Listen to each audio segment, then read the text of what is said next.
جب معراج کی رات آپ لوگ سننا چاہیں گے، صدیق اکبر کی شان سننے کو تیار ہو۔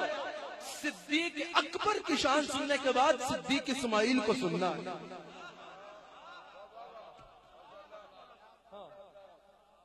صحن مسجد نبوی رسول اللہ محل کے اندر سرکار نے سب صحابہ میں سے انتخاب فرمایا اپنے جانشین اور مسلح امامت پہ کھڑا کیا میرے مرشد صدیق اکبر۔ نقشبندیوں کو تو ناز ہے نا اپنے مرشد کھڑا کیا مسلح پر امامت کے لیے صدیق اکبر کو۔ اب ذرا میرے ساتھ چلنا، میرا ایک جملہ بھی ضائع کرنے والا نہیں ہے، میرا ایک جملہ تختی دل پہ لکھنے والا ہے۔ رسول اللہ محل کے اندر مسلح امامت پر صدیق اکبر مقتدی ہیں،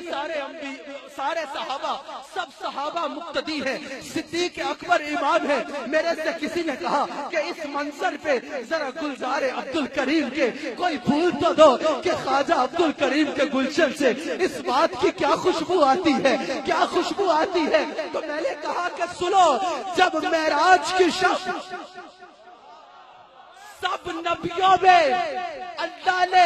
میرے نبی کی فضیلت بتا لی تھی، مسجد اقصی میں سب نبیوں کو اکٹھا کیا، سب نبیوں کو مقتدی بنایا اور میرے نبی کو امام بنا دیا، میرے نبی کو امام بنایا، سب نبیوں کو مقتدی بنایا اور بتا دیا کہ سب نبیوں میں سب سے افضل ہے، سب نبیوں میں سب سے افضل ہے۔ تو جب اللہ نے معراج کی شب سب نبیوں میں میرے نبی کی فضیلت بتا لی تھی، سب کو مقتدی بنا کے میرے نبی کو امام بنا دیا، ایسے ہی جب اللہ نے، جب رسول اللہ نے حضرت صدیق اکبر کی سب صحابہ میں فضیلت بتا لی تھی، سب کو مقتدی بنایا، ابو بکر کو امام بنایا۔ کہاں دیکھ لو جیسے میں نبیوں میں سب سے اونچا ہوں، میرا ابو بکر صحابہ میں سب سے